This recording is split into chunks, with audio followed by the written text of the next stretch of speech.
thinking about, what to do. Of course, I had conversation uh, or email back and forth with Todd, and of course, I know last month our Todd was on with you guys, and so hopefully you guys enjoyed that.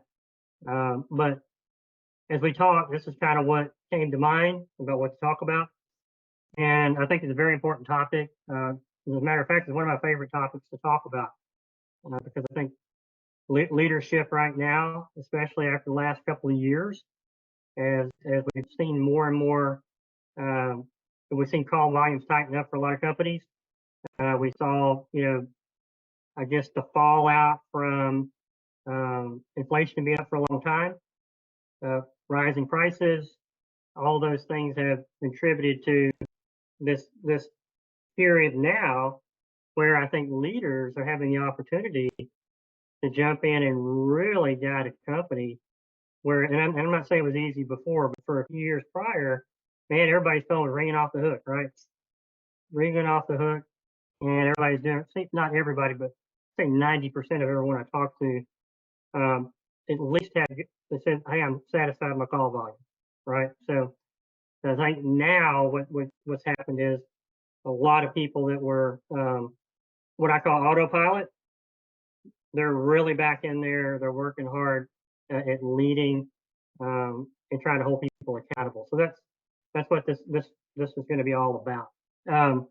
So to kind of get started on that, one of the things I think is important when we talk about leadership, number one, I think is, are we willing to interrogate reality? We set plans, we have goals, we have dreams, but those plans don't really necessarily always survive what I call collision with reality. And sometimes reality shifts those plans. And I think we would all agree nothing's really constant. Everything changes. And if we don't change along with it, a lot of times we may become extinct. And there's a guy I work with. He says that all the time. If you don't like change, you're going to hate extinction. And so I think that's apropos for business owners and leadership. So we got to make sure that we don't neglect to change when we need to change. Never change for the sake of it, but we definitely have to change when we need to. One of the things I've noticed over the years, and I've been doing this for so long, is that avoiding the responsibility of building accountability is kind of one of the deadliest things that we can do as leaders. And now it's a great idea, to think before you speak. And I think we all would agree with that. Problem is, we don't want to say nothing when we should say something. And I think in a lot of cases that's where we can get ourselves into trouble. So that's why today I thought, let's discuss what I'm going to call the 5 steps of building accountability. And I think what's interesting is a lot of people I work with, I believe they use these pretty effectively, the companies that are very, very successful. Now, no one's perfect, but by and large, the companies that I work with that seem the most successful have adopted these practices in some form or fashion. Some have done more, some have done a little bit less than that, but I think they were all equally important. Okay, so as we're talking about the building blocks of accountability, look at the words, on the slide. There's a lot of them there, of course, and I love these slides or these graphics because, around that word accountability is a lot of other words that are associated with it or related to it, if you will. And what's interesting is words like responsibles on there, words like commitment, trustworthiness. Those are the big ones. And then, if you look at the little ones over there, you got actions, things like that, stability, trust. A lot of things go into accountability. A lot of times when we think of a word, and we're not thinking big enough about that word. What does the word mean, and what impacts that word? What affects that word as we're working with our staff? So I think as leaders, we got to implement those building blocks. I don't think anyone else can do it except for the owner and the leadership because they're responsible for it. And so whenever something is going great, most of the great leaders I've been around will say, "Hey, I have a great staff." And then when things are not going so well, they'll usually say, "You know what? It's because I'm not doing something right." And it's interesting how that works. So a lot of people that I meet in ownership, they take accountability, yet they won't carry that out to the staff. And so we want to talk about how you carry that out to your staff, because that's equally important. Um, you can't you can't fix things by yourself, especially if your organization grows, gets bigger. So I think as leaders, we have to implement those building blocks for a culture of accountability. And so everyone here probably has a culture. We're not talking about your culture at large today, which is, what are your core values? What are the behaviors you expect? Now, accountability is one of them. So we're going to zero in right there. So I think in order to implement that culture of accountability, there are 5 things, and we're going to talk about each one. One of those is clear expectations. The second one is understanding the capabilities of who you're working with. The third one is how we're going to measure progress. The fourth one is what I call feedback. There are ways to give feedback well, and there are ways to give feedback not so well. So we're going to focus just on how to do it. We're not, we could talk about this probably for hours, I'm sure, with most of you, but we're talking basically about how to give feedback, and then, what are appropriate consequences. And you know what, I've worked with so many companies, so if I happen to get into this and I talk about a company I'm working with, forgive me, because those are the things that come out sometimes. But I want to hear from you, though, so I may have questions. And just remember, if you're on mute, you're more than happy to we don't have a huge group, so if you want to say something, let me know, or if you want to have a question, let me know. If I ask a question you'd like to answer, remember sometimes if you're muted or not before you start talking. So let's move to the next slide here. So when you start talking about the building blocks of leadership, the number one thing I mentioned was, setting expectations. And I think that's so critical, because we know in our daily life how often that there are miscommunications, and even bigger than miscommunication is, what did I take away from it? Some people get offended by it. You ever notice you can send a text you thought was perfectly fine, and next thing you know, somebody's up in arms over it. So we're always careful, as we go about interrogating reality, as I said, how things are said, and of course, how you say something is as important as what you say. But with that said, I think when we set expectations, one of the things we have to do is make sure they're crystal clear. If they're not crystal clear, what do employees tend to do? Does anybody want to tackle that one real quick? Or comment on that if I'm not very crystal clear about my expectations?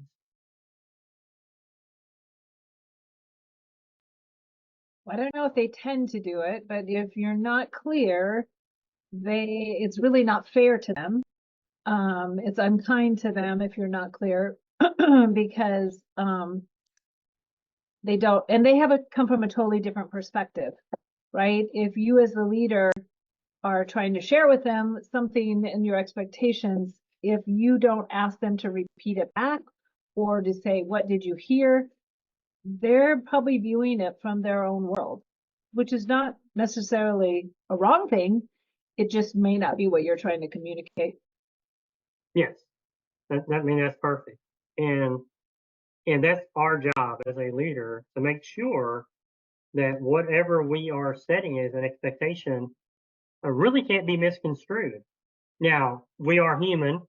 That can still happen, but I think the more steps we take up front to make sure that doesn't happen is very important. Also, I think depends on your staff. I think in a lot of cases, if you've had staff for a while, I like to say the more skilled your team is, the more likely I am to get them involved in what the expectations are. When you first hire someone, I'm going to kind of just tell you what my expectations are, And then as they get better or more skilled, they learn more, then I really do expect them to have a two-way conversation with me about what they can accomplish. What are those expectations? And to your point, once I set those, or we talk about those, we're gonna have that two-way conversation, and we agree. I think you need to do more than get a nod of the head. I think it's great to make sure that they summarize it. So here are my expectations. Give me a summary of what we just decided we're going to do. Any of you ever do that? Very, very important. If we don't do that and we get the nod of the head, sometimes those people are doing what I talked about earlier. They're avoiding interrogating reality, right? So we're not the only ones that are guilty of that sometimes. Sometimes they're avoiding a conversation. They're avoiding, we just spent 30 minutes talking and they still don't really know what we want.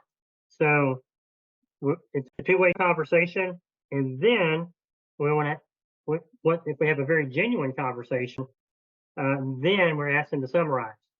And so within that, we're asking them, we're going to tell them what's the outcome I'm looking for. It has to be very, very clear. We'll talk in a minute about some ways you can get that, what you're looking for. Also, the question here says, how will you measure success? And we'll talk about that more here in a minute. And then will those strategies that I just mentioned come from you or from you and your team? And I think it's always best if some of that comes from the team because they tend to own it more, right? So if I go to someone and I tell you, do this, this, this, and this, by, then I didn't get any ownership as to what I just told them. Does that make sense? So very, very important to get ownership of what I just told them to do. So question for the group is, because sometimes I've seen leaders do this. They'll say, okay, here's what we're going to work on.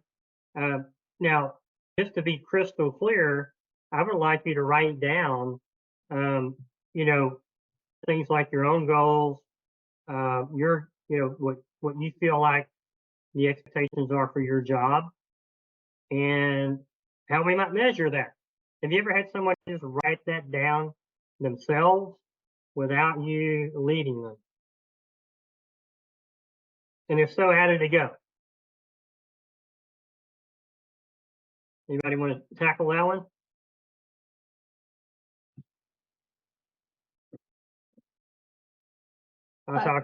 To clarify the question, clarifying what you're asking. Yeah. Have I ever had a team member write their goals down without it being part of our process? Is that what you're asking? Like outside of anything? Because they, like the techs do monthly goals, right? Yeah. And we have tracking for those. And I ask sometimes in weekly reports, what are your goals? Like at the beginning of the year, what are your goals for this year? What do you want to look like? Right. So do they write goals outside of that and the expectations of that? I think some might, but the great minority probably do not. They'll tell me they have, goals in their head. I'm like, okay, well, that's great, but you got to write them down. So, but yeah, I don't think outside of our processes we have set up, I don't know. Okay. Yeah, it's interesting. You're right. There's something, I think what you're getting to, there's something about when I write down a goal myself, it takes on a whole new meaning as opposed to you handing me a sheet that says, here's your goals. And so there's something to be said about the success of setting expectations, whether it's a goal or what we're looking at in terms of my job description, what are the objectives for the next quarter, whatever we're talking about, right? If we can get them to write those things down as well, and then we seem like we're really on the same page, now we've got something. So it's not something everyone does or pushes, but it's certainly a pretty good idea. And I think depending on the attitude of your employees or how they see that, they can learn a lot from it. So I think it's important that we do that. And, the big thing is make sure we're on the same page. No matter how you do it or how you get there, um, I want as few people as possible coming back and saying, you know what, I didn't know that. And I think we all know, I think most of us know at this point, if you've been in leadership a while, it is kind of hard to over communicate. Would you agree with that? Uh, Oh, that communication is one of my 3 C's. So it is, you can't over communicate with me. And I tell them that all the time. no, I can't tell you over the years how many people I've started coaching with, and think I done told them that 5 times. I'm not Well, telling them that again, or I don't know. I don't know if you're familiar with Patrick Lencioni, but when the very first time I heard him speak, he talked about the CRO, Chief Reminding Officer. And because I used to be feeling like a nag reminding them, I felt like it was nagging. And, our staff meetings always had a written agenda. So it's in writing and I'm saying it. But when he said that, it kind of released me. And I just realized they're thinking about what they're thinking about. And if they're not thinking about the things I want them to, I have to remind them. So I think even with expectations, I think there's times when you have to be the CRO and just have friendly reminders. Yeah, I love that, and that's why most of my clients, I tell them, if you're using an annual review process, flush it. We need to be talking to them much more often, and about things just like this. What are we measuring? How are you doing? We're on the right path. No, we're not. What's next? I think if we don't, but and we're not going to get on that subject. I just one of those that think that those are pretty useless. Um, if we're not having conversation more often, it's probably not. That shouldn't be a big surprise if we have some failure along the way. Sometimes even with very senior skilled people, they need it too. Okay, so number two is what we want to understand their capabilities. All right, and so does the person have the skills necessary for the task or the job? This may sound crazy, but you need to evaluate, do they even want the job? And then finally, are they capable, and do they have a clear understanding of the job? Now, I've heard some people reference the idea, do we have the right person and the right seat on the bus? And so that's certainly a good way of putting this. Another way of looking at this is very simple. Is anybody on here familiar with a book called Traction by Gino Wickman, I believe his name was, and he had a system called the EOS, the Entrepreneurial Operating System. You take things from different places, you kind of learn over the years. That's one of the things that I really took from that was how do you really want to measure the person, not just from the standpoint of how well they did in terms of their performance last quarter, but let's just go back. If it's not what we're expecting, let's just look at the person that we have in that role. And so they have something they call GWC, which simply means do they get it, want it, and have the capacity to do the job. And so what we do is we say yes or no, right? We answer the question yes or no. The first one is do they get it? And what we mean by that is, do all the neurons fire in their brain? When do they connect? Do they really know what the job is? Do they really understand? Let's say you're talking about a technician. Are they at least good technically? Okay. Because if you have someone who's not good with soft skills and they're also not good technically, we got a problem, right? Now, a lot of us will say, hey, technician's very good technically. Okay, well, now we got to work on the other part. But do they get it? Not everyone gets it, and not necessarily a bad thing. It's because they either need to be in a different role. Maybe if your company's large enough, is there a different seat on the bus for them, or they'll be better off going somewhere else in the long run. So, do they get it? the next part of that GWC, do they want it? And there, that's just simply trying to find out, do they really want to be here, right? Do I really want this job? Do I want to be here? Do I like the boss? Do I not like the boss? Do I like the team? Do I like the job? I like the company, the culture, whatever those things are that maybe motivate them. And sometimes some people are not motivated by anything, but you know what to do with that person who has no motivation. But do they want the job? And do they get up? I would start to say, do they get up every morning wanting to do the job? I'm going to say, do they get up most mornings wanting the job? Um, and because I think we can't motivate or force or really beg someone to want their job or to want something more than we want it for them. And so I think that's really, really important. Um, Sometimes people do have, and we're talking about capacity in a minute. I mean, they do have the capacity and they really do get it, but they're what I call burned out. I just don't want it anymore. I've done this 10 years. I'm never going to go beyond this job, whatever. They may have a reason. I've worked too many hours. I'm tired. I hurt my back. Um, doesn't really matter. But if they are burned out and they can't get unburned out, as I say, then we got a problem. So do they want it? And then finally, do they have the capacity? And this is where it gets dicey for a lot of the plumbing contractors and HVAC contractors because by necessity, there was a point in time in which a lot of companies stopped stealing one another's employees and said, you know what, I'm going to grow my own. It makes more sense to me. I'll bring them in, teach them our way, train them up, then they're eventually going to put them on a truck, and all's going to be well. Of course, unfortunately, I don't know what your hit rate is.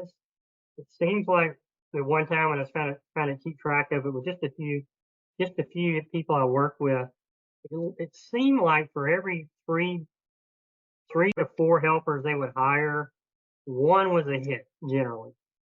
Are y'all finding the same thing? Anybody? I know. Yeah, we are. We're finding the same thing. Okay. Pretty interesting, right? So you're almost like, one thing I always tell the people I work with, you're always recruiting because you never know who might walk in the door. Even if you think you're not hiring, you're always recruiting. So I think again, it's words, right? And it's perspective and it's what I want to accomplish. But when I talk about capacity, we're going to bring people on board, which for whatever reason, they don't have the mental capacity, the physical, maybe they can physically do the job. Maybe they've taken the job and their life is just too much of a mess to concentrate right now. And, that's very, very common. Some people cannot separate if they have a mess at home and going to work. And it's unfortunate because, they tend to make themselves sort of unemployable after a while. And I think I think some of those folks actually jump job to job. Now, sometimes, that just can be negotiable. You're working with someone, where are they at? Do we feel like they're making progress? And do we feel like they're making progress fast enough? So I was on a company visit last week with a client in Arkansas, and they have a couple of guys there that work. One works in training, one's more going out and helping sell jobs and oversee them. And they both, because they're younger and they're very idealistic, where you know what, the owner and the owner's wife, we're talking about various people, and the owner and the owner's wife are obviously older.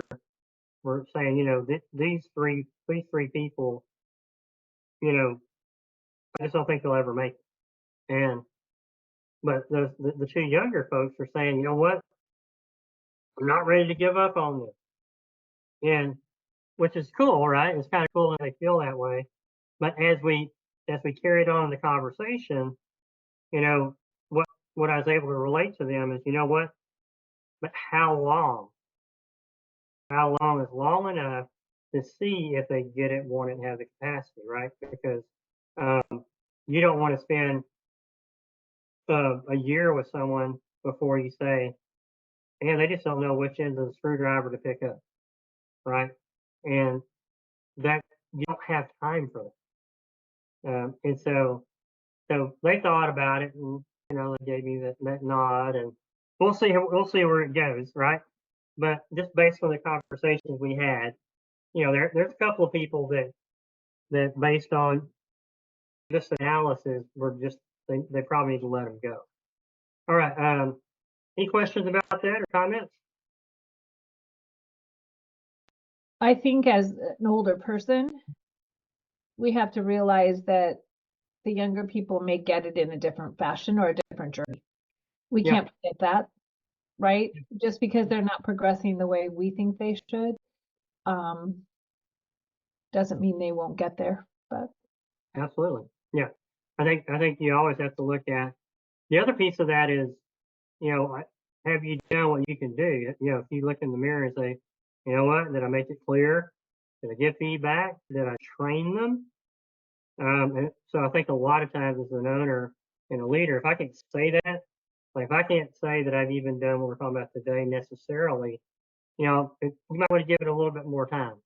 And so there's always people are individuals, but I think systems are important.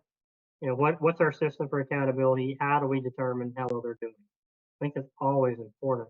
Number three, how do we measure progress? And I think measuring progress, I think the problem we have a lot of that oftentimes is it seems very subjective. And one of the ways we can take the subjectivity out of it is what are actually the expectations. So if we're going to have a target, the target needs to be clear. Will there be a milestone? Is it something we can measure? Will there be a number of some sort? I am definitely one of those coaches that I'd like to see. I don't care what the job is, but can they have a number? Something we can look at that we can take. Like if you're away, let's say you're out somewhere doing something else, you're not even in town, but you could say, hey, what's that number right now? You have some idea of how it's going. Does that kind of make sense? So, I have some clients I work with. We do what I call a pulse report. And what I do with those clients is I'll look at, what makes your business go. And so what we'll normally do is come up with probably 7, 8, sometimes even 9 or 10 different metrics that we feel like really makes their business go. And that's what we track. And then I encourage them to take that same philosophy, if you will, to their employees, and build accountability that way. So we want to make sure that they have a number, or in some cases, they're going to have several numbers we're looking for. And so how often are the milestones going to happen? We're going to look at them. When are we going to look at them? So most of you probably heard at some time, people having what we call a scorecard, right? It's, so this is nothing new. One of the things that's interesting to me is sometimes as a leader, we can get frustrated. And sometimes we're frustrated because we're surprised by the failure. Why did that person fail? I thought we were where we needed to be, right? And I don't know about you. I mean, I know when that used to happen with my employees, I'd be like, well, sometimes I find out they were just afraid to ask a question. It's like, okay, well, that makes sense. I get that. You didn't want to come to me and ask a question. You thought it was going to be a dumb question, whatever. And even though we always what we tell people constantly, there's no such thing as a dumb question. It's still they might avoid you. But what I often found when I failed at this part of it, and I think it's sometimes because you're busy, it was that I had what I call premature optimism. You know, I was very optimistic that they were going to do it, and they were also very optimistic that they could do it. Yeah, has that ever happened with you? They're ready, man. They're ready. Push them out of the nest. They're going to fly. You know, and then you look up and they weren't ready to fly and they hit the ground. And so I think it's very, very important when that happens to say, why was the target not hit? And if so, I think as a leader, we want to jump on it and find out why. Is there a solution to it? We normally, I think that's where the coaching starts. I think if you don't really have a way to measure success, if you don't have a scorecard of some sort, then it's hard to coach someone because everything is very subjective. You know, if you've got a number that we're looking for and we're not getting there, now I'm just going to come alongside you and say, you know what? So, Mr. Employee, I know we're struggling to hit these goals. Let's talk about that. You know, one of the goals might be just simple as sales for a truck in a month. You know, Mr. Employee, you know that our sales minimum for the month to make a 10% profit, whatever it is, whatever we're looking at, is $35,000. You haven't done it in the last 2 months. We need to talk about why you haven't done it.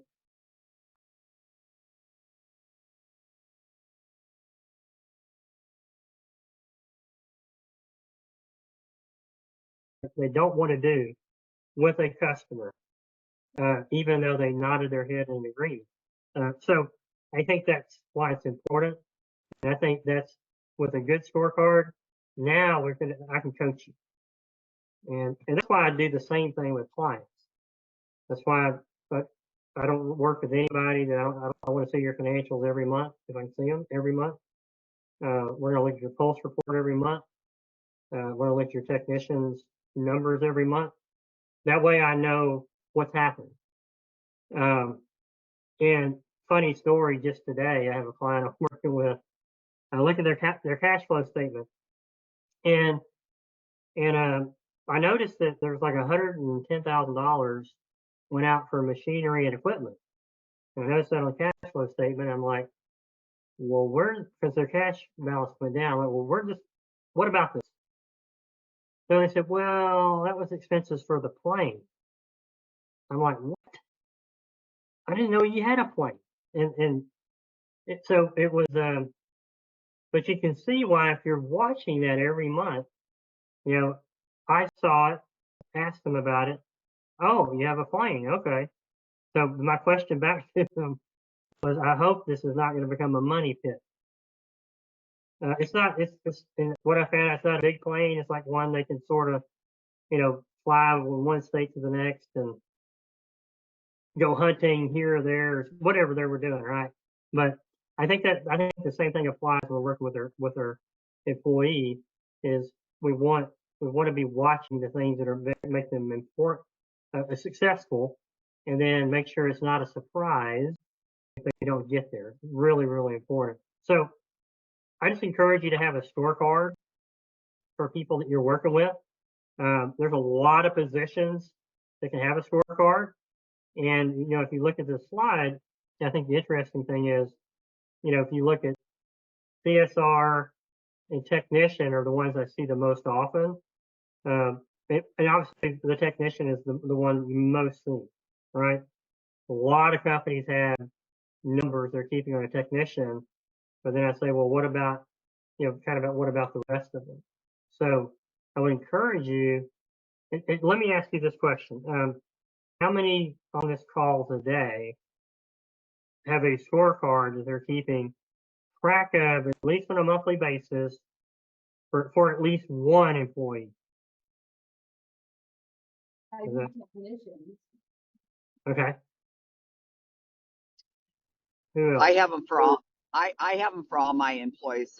My CSR, my comfort advisors, my technicians for HVAC, and also plumbing. So we keep a scorecard on all of them. Excellent. Now, and I'm going to give you the floor for a minute. Was that Lori that said that? Yes, that was Lori. Okay, so Lori, so why do you do that? I put a lot of positions up here. Why do you agree with me that we need one for all of them? So the reason why we do it is really so I can coach up their skill set. Comfort advisors, I mean, they can see immediately where they're at with their sales, but along with that same thing, I've got a scorecard because we have to make sure, are they collecting their rebates? Are they doing all the different things that they should be doing? With my technicians for maintenance, it's super critical that at least they're offering 3 different options to the homeowner when they go out on maintenance, and we'll see that right in their average check. It's just we're newer in the plumbing industry. We're more aging gas piping, so I have to do that with plumbing. So I have a good understanding as I'm learning more about. Yeah, I think we got most of that. We were kind of losing there So toward the end. we'll look at that. I go, okay, need. Oh, sorry. So Yeah, with call volume, I look at that, and maybe I need to listen to the calls and see if maybe we're not doing something right on our part. good. Yeah, I think that's all really basically just say ditto to that, right? I think if we're not doing that, then we're guessing at things, or I call it, you're running the business by your gut, and sometimes your gut just indigestion is not necessarily correct, and so I think it also gives the employee something that where they know whether how do I win. I know not every employee's like that, but I know as an employee, I wanted to know how do I win, and if I win, does it mean anything? So this is kind of the way I think. Um, Always very competitive. My sisters used to hate me for that.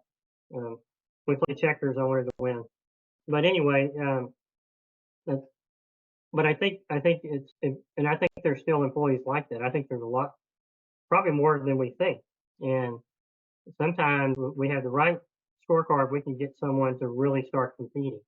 And I wanted to kind of just share with you. Hopefully, I can come back get this thing back on. But it's just a technician scorecard presently for a client, and I know that hopefully you can see it. So this is started in 2024. As you'll notice, there's not just one or two things here. So we're measuring quite a few things. We're measuring total revenue. In this, we're measuring average ticket, and what we're measuring here is simply what's the minimum for that particular person. Okay, and I think these numbers are going to be higher depending on who the person is, or lower depending on the person is, because I think I don't think you ever just say, hey, here's what we need to do. I'm going to just divide, but if I got 10 techs, I'll divide it by 10. Because sometimes you got an employee with 1 year experience and you got one with 10 years experience. So the one with 10 better be able to do better. Um, so we're measuring revenue, average job ticket in this case, whether they close the job or not. We're just saying, hey, you ran out all this number of jobs. Here was the average based on all the revenue. Are we given options? Or are we doing what they call an inspection? I think we're calling it a safety checkup, something like that. What's their closing rate? We're looking at their truck stock presently. And the great thing about a scorecard also is if there are things that are being missed frequently and by most of the techs, this is a great place to put, hey, unpaid invoices. Why are we having so many of those? You know what? That's going on the scorecard. Callbacks are up, going on the scorecard. Too many people calling out, going on the scorecard. That way, those become a piece of that. And I think what we had done here is there's a bonus amount they can make, but they have to meet 5 out of 6 of the measurables. And if they don't do those last three where you saw the little stars there, they're going to start losing money. So this, sometimes that's the only way you can get their attention. And that's what I was talking about, accountability, right? The accountability here says, you know what, here's the reward, but here's also the accountability, for things that you're not doing. Now, some people say, well, that's a negative. However, accountability is not always positive, right? It's going to be delivered as positively as I can bring it, especially for someone who's maybe not even passing any of these or passing very few of the metrics. So I just wanted you to kind of see that. Some of you probably have even something more complicated. I don't know. But I like to come up with something like this for, even if you don't do every employee, you're going to need to have something for your technician, your CSR, your dispatcher. What want to have our helper? Certainly have a service manager, salespeople. Those things need to be watched. If you have a warehouse, what's happening with our parts, how much are we spending, things like that. So it's all important.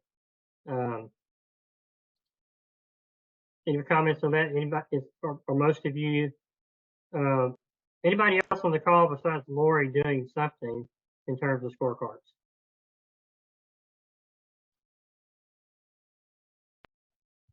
Maybe you can't see us all, but I raised my hand. Yes, we do.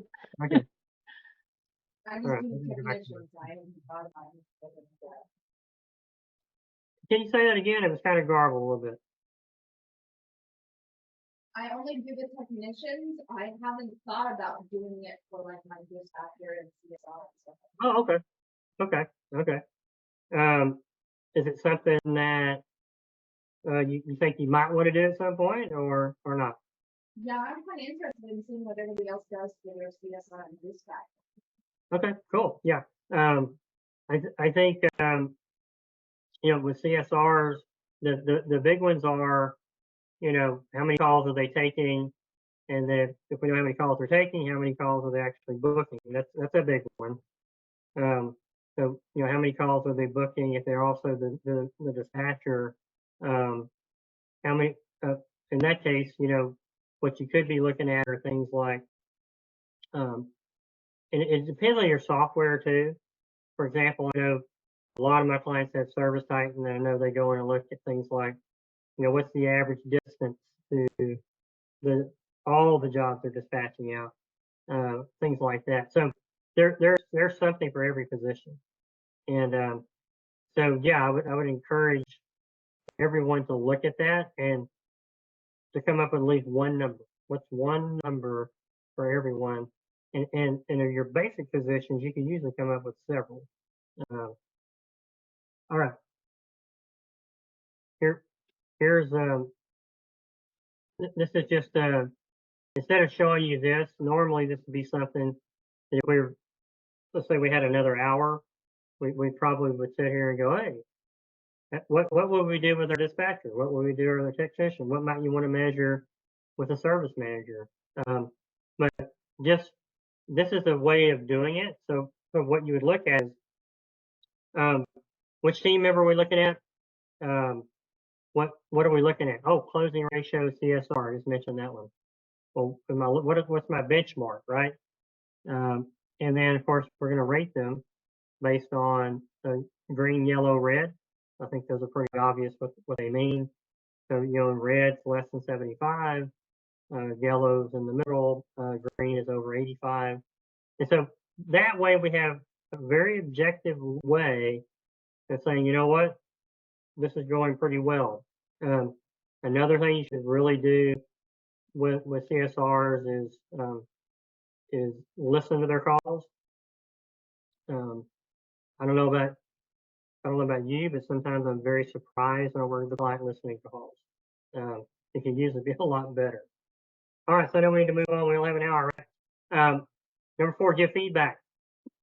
Do we have an ongoing method for it? And how are we doing? Is it a weekly conversation? Is it a monthly conversation? Is it a quarterly conversation? I would argue that I think you should talk to your employees once a month at a minimum, as to how well they're doing, what their numbers look like, where are the expectations we set. We need to make adjustments, and I need to hear from them. What are they thinking? What's the feedback from them? How's it going? And I think that's why it's so important. That's why a lot of the people I work with as service managers, when they tell me, I get so bogged down in my day, and I put out fires and I don't have time to go out and ride along with my folks. I'm like, what do you mean you don't have time? That's like probably one of the things you should be doing, that should be on your schedule. And so I always encourage them to schedule their priorities. If it's a priority to be a ride along, it'll be on your schedule, right? And so I think that's real important. But I think anything you schedule that's a priority like that, then your staff member goes, oh, well, that's actually important then. So the staff is going to think whatever you put on the schedule for them and follow up about and talk about. There's no other way of looking at it as an employee to say, oh, that must be what's important. Would you agree with that? Because otherwise, like Kathy, you said a while ago, a lot of times they're thinking about what they're thinking about, which might be something happening at home. It might be they're thinking about lunch. Who knows? Who knows what goes on in the minds of someone else? But we want to make sure their minds are on the work when the time is appropriate. So I think that honest, open feedback is critical. We want to know where they stand. We want to make sure that they've understood what we communicate to them, and do they know what's next? And I think we do that, and we actually coach the employees. That's where true accountability comes from. So if you don't feel like you're coaching your staff enough, then I would encourage you to think of yourself sometimes less as an owner or a manager, and say, you know what, I'm going to be like a coach and a cheerleader. And sometimes your staff will respond a lot more to the coaching and the cheerleading. And whenever I work with people who are managing, I tell them, I get it. You're a manager. Managers manage to an SOP, and the SOP has to be done. But sometimes when we're asking technicians to do a lot of stuff, right? So we might be measuring a lot of stuff. We may even give them a lot of feedback. But sometimes, you know what? It's one thing at a time. What is it that if I'm working with someone in particular, can I coach them to do next? And I would encourage you when you do feedback to do just that. You know what? Mr. Tech, you have not sold a single membership/maintenance plan in 3 months. We sell those, don't you? Yes. So what's the problem? I'll tell you what. How about we work on next week? You just talk to 3 people. I want to know which 3 people you talked to, and what did they say when you tried to sell them the plan. Instead of saying, you know what, you haven't done it in 3 months. You're supposed to sell 15 a month. You're a huge failure. You're a huge disappointment. I don't like you. Maybe you wouldn't put it like that, but you get the point, though. Sometimes we take someone from where they are, and I think someone mentioned earlier, some can go faster than others. And so, but an accountability of feedback means I ain't giving up on anybody. I always encourage you, as long as they're working there, we're going to coach them until such time if we determine they don't get it, they don't want it, they don't have the capacity. And if that's the case, I'm done working with them, then we're going to do what I call free up their future. We're going to say, this is not working for us or for you. Last one, consequences. So positive consequences are for desired results, right? I think most of us get that. without discussion. Positive consequences are things people are willing to work to get.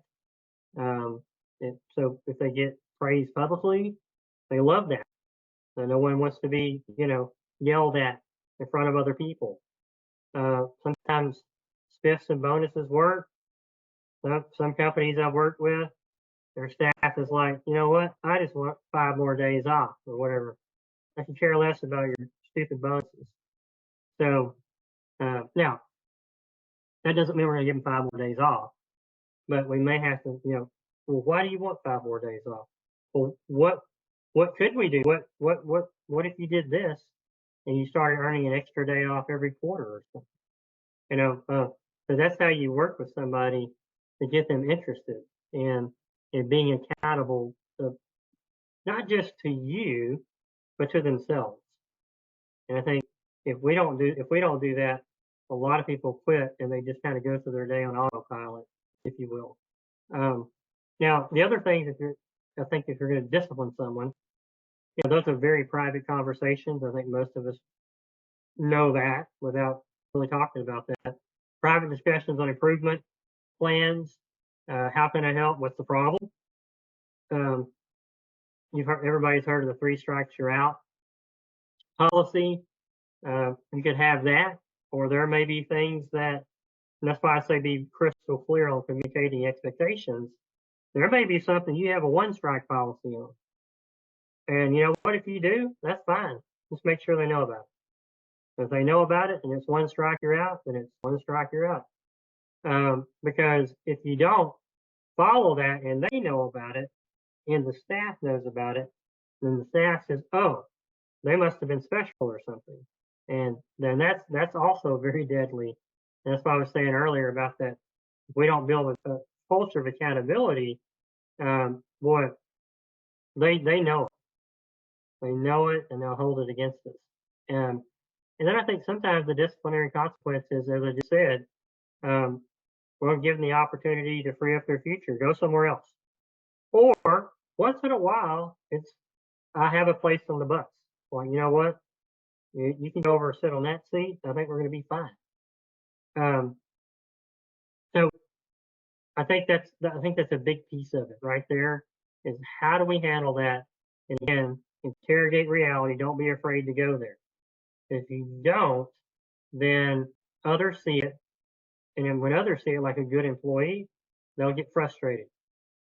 If we don't hold people accountable, good employees get frustrated, and sometimes they'll start to show that burnout we don't want to see. They get tired of dealing with it. So last thing, I think all of us are looking for results. We want, if we're not getting results in our business, then we're probably not moving closer to your goal, your vision, your dream, whatever it is. And so I think it's very, very important to get there. And of course, as we always say, it starts with ownership. Anybody willing? I don't know if we still have time or not, but are we done? Or somebody want to tell me what areas, or really instead of that question, I'd like to know what did we get out of what we just talked about, and any takeaways. So I'd like to hear takeaways, if there were any. Hopefully there was something.